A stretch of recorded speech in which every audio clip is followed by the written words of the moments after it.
የአባይ ውሃ ነው ጠበል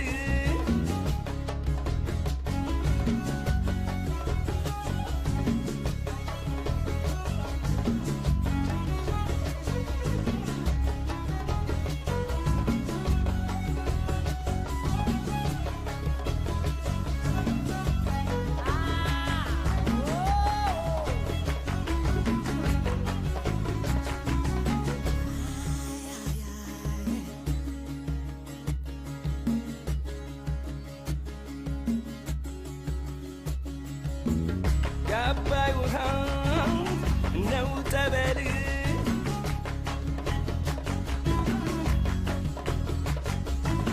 ከኢትዮጵያ ገሬ ይፈልጋል ካርቱምንም ያበላል ግብፅም ምድር ላይ ያበቅላል የአባይ ውሃ ነው ጠበል ከኢትዮጵያ ገሬ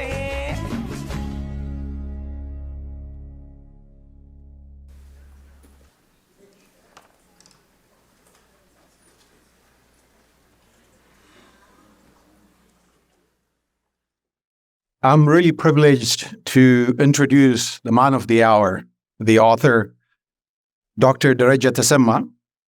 Dr. Tasemma is a scholar, practitioner, adjunct faculty member at Masters of Professional Studies and Project Management program at Georgetown University, School of Continuing Studies, a research fellow at the Nile House, and International Conference of Interdisciplinary Research Studies, ICRIS, and co-founder of Teach and Serve for Africa, TASFA. As a practitioner, he has managed IT projects and programs for the U.S. federal government for the last 19 years. As a scholar, he has taught graduate and doctoral program courses at various universities around the world in the fields of project and program management, emotional intelligence, enterprise architecture, leadership, and lean and agile management. Dr. Tasemma maintains expertise in the areas of project management, leadership mentorship, agile development, deployment and support, sustainability, emotional intelligence, and organizational transformation. His present research focuses on sustainability, equitable utilization of the Nile waters, and the geohydropolitics of the Nile River Basin. His most recent book, How This Happened, Demystifying the Nile History and Events Leading the Realization of the Grand Ethiopian Renaissance Dam, GERD. Gashe Publishing 2023 features the challenges and opportunities encountered over the years from the sources to the mouth of the Nile River. Without further ado, Dereja to the stage. Thank you.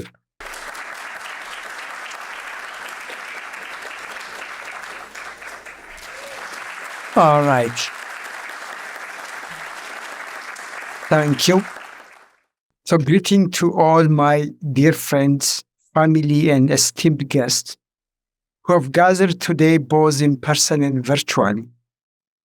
So it is with my immense joy and gratitude that I welcome you all to the launch of my latest book that focuses on the Nile River, which has been taking me 3 years in the making. So the story of this great river, like the previous speaker said, and the largest hydroelectric dam in Africa is complex and fascinating. Shelves of books, articles, and manuscripts have been written about this great and mysterious river, tracing back to the 5th millennium BCE.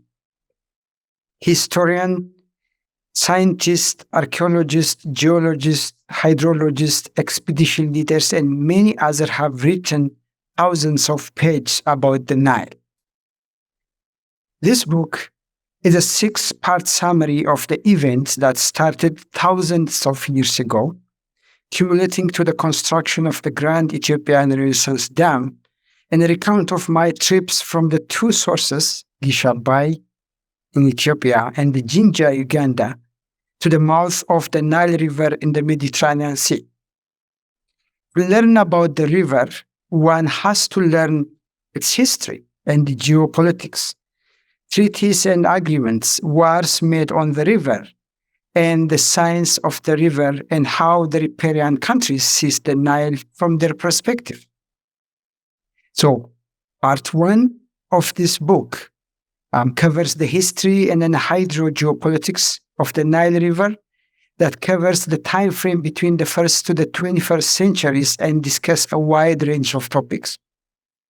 Part two, which is the international law on transboundary waters, transboundary water management, treaties and agreements on the river, highlights the various types of international water law, which Mr. Freeman mentioned some of them, conventions, water utilizations, and governance theories, and 27 treaties, declaration, exchange of notes, aide-de-memoire, and agreements made regarding the Nile River over the last 300 years.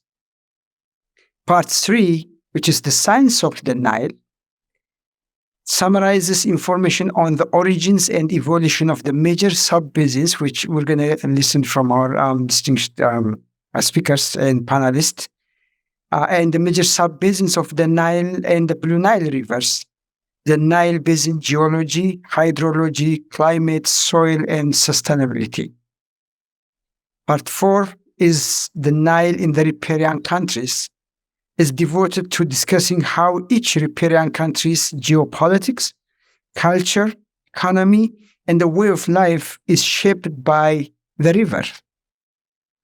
And part 5, which is the Grand Ethiopian Renaissance Dam, covers the full cycle of the GERD program from feasibility studies, which had started 120 years ago, to completion based on the information that is publicly available. So after completing the first 5 parts of the book, I convinced myself that Demystifying the Nile, with the title of the book, would not be complete, at least for me, until I visited the sources and the destination of this mysterious river. So the last part, which is part 6, provides a recount of what I saw and heard from locals, tour guides, and experts, in addition to what has been written by others about the places. So the 7 places I visited are the Abu Nazar Abruk Holy Spring, which is the source of the Blue Nile in Sakana district, which is 164 kilometers south of Lake Tana. And the Grand Ethiopian Renaissance Dam, which I visited with TASFA EDSI team back in January 22. And the Jinja Spring, the source of the White Nile in Jinja, Uganda. Al-Mogran, which Mr. Freeman was mentioning about, the confluence of the 2 Niles in Khartoum, Sudan. Cairo, Alexandria, and the Rashid branch of the Nile mouth, where the Nile River empties itself into the Mediterranean Sea. Like many Ethiopian-born kids, I grew up revering and admiring Abai as I imagine it from the many Abai theme songs I listened to. It was only later in life that I learned, like what Mr. Freeman also said, that this mighty Abai was not made use of the benefit of Ethiopians. Growing up, I myself had an experience of hardship associated with intermittent availability of electricity when having to study using lighting from candles or kuras, what we call it kuras, during my elementary, middle, and high school years. As of 2022, electricity is still not available to most of the population, or is being rationed even in the country's capital city. So successful completion of the GERD is therefore an utmost importance to the Ethiopian population.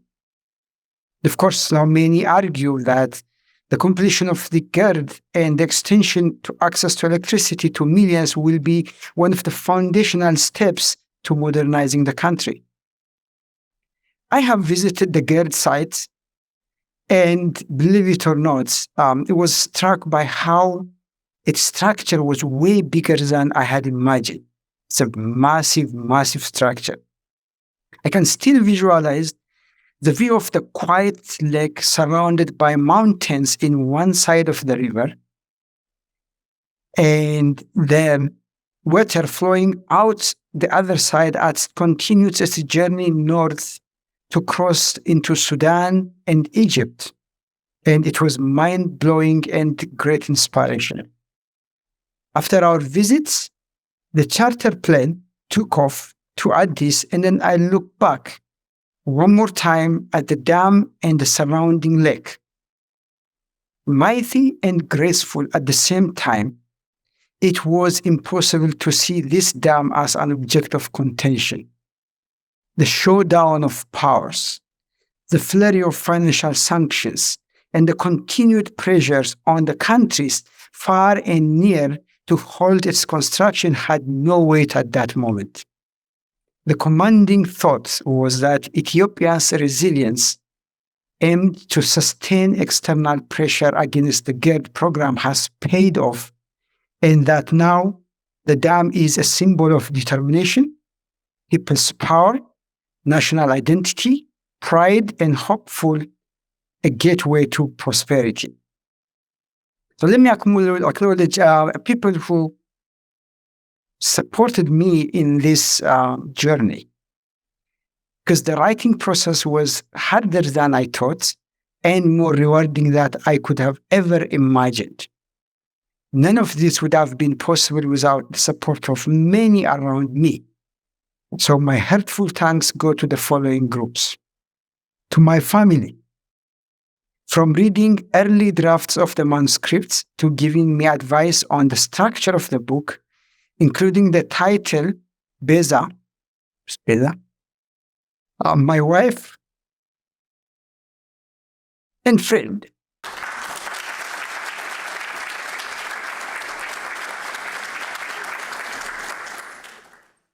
She was instrumental. So my three kids, the Derejes, Dagmawi, Barakata, and Reddit, who not only gave me support throughout the process, but also spent time editing the manuscript.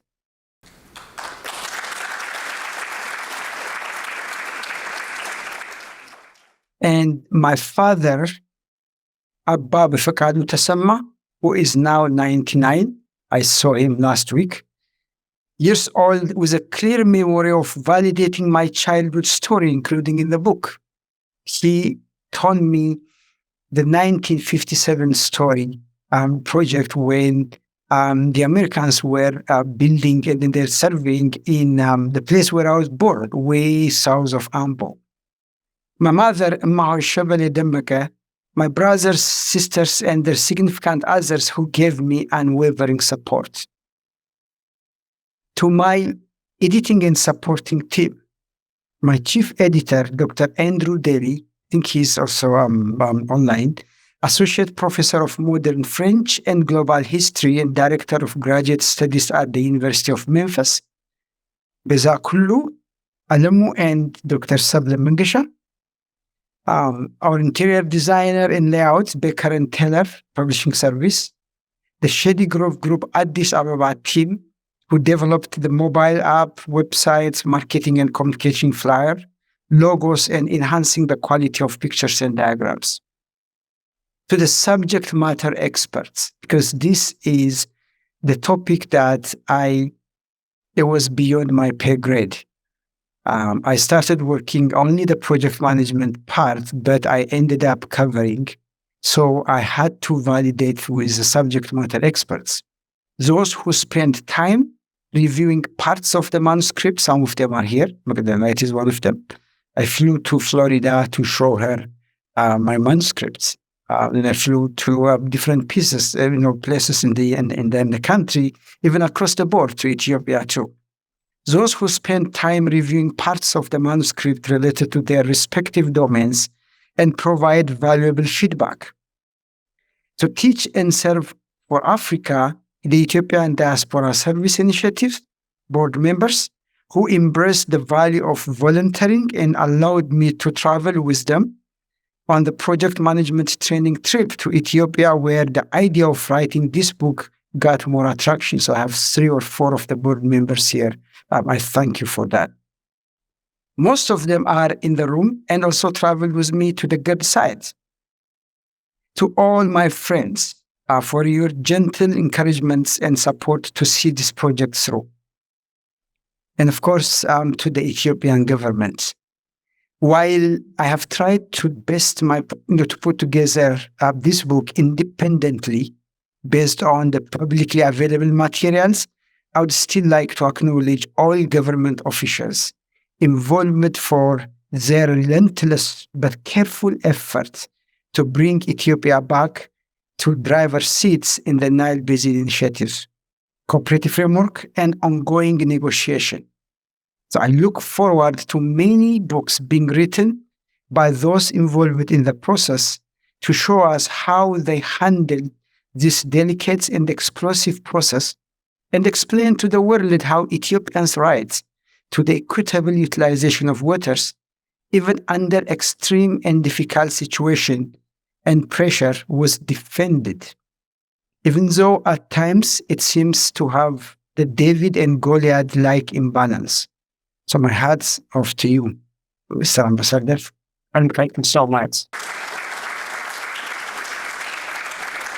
And we also have few negotiation team and the leaders on Zoom. So to the teaching and research institutions, special thanks to the Nile House Research Center under Florida University Southeast, the Blue Nile Institute, Ethiopian Water Advisory Council, We Aspire, for their efforts, and then dedicated to the research, preservation, and dissemination of knowledge related to the Nile River. From the sources to the mouths of the Nile River Project team, members located in Ethiopia, Uganda, Sudan, and Egypt, who spent their time coordinating and guiding me in my visit to these 7 important places on the Nile River path. We have here amongst us Captain Stefanos, the expedition team lead, who coordinated our trip. So Captain Stefanos came this morning just for this purpose. So I thank you, sir. Nowhere he's around.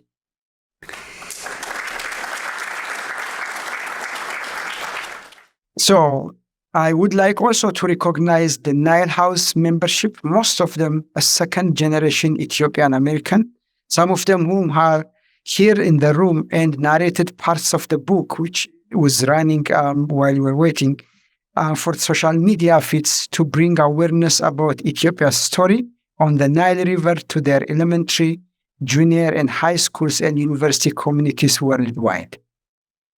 Finally, to my running trails. In the course of the 3 years of working on this book, I ran over 2,000 miles.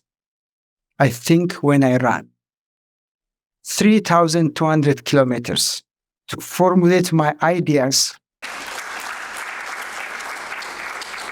Every city I visited, I tried to run, including by the shore of Lake Tana and by the banks of the Nile River in downtown Cairo. For the most part, I used the 14.5-mile long Lake Needwood running trail a few miles from where I live, and I call this trail my green screen. That often served as my brainstorming room and the bouncing board. So here I am. After 3 years of intensive work, I present this book hoping that it will serve as a vehicle through which someone new to the subject area can find information on the lengthy history, interconnectedness, and the challenges faced by the different stakeholders in the Nile Basin. I also hope that it will serve as a starting point for future researchers in addition to in-depth the areas I have never been or did not cover. Using the agile project management terminology, I consider this book as only be the minimum viable product, a product of value released to customers, knowing that it will be used to build upon and produce a larger and more complete outputs. I have learned so much from this journey and hope that you too find it educational and use as a resource to better understand how this happened.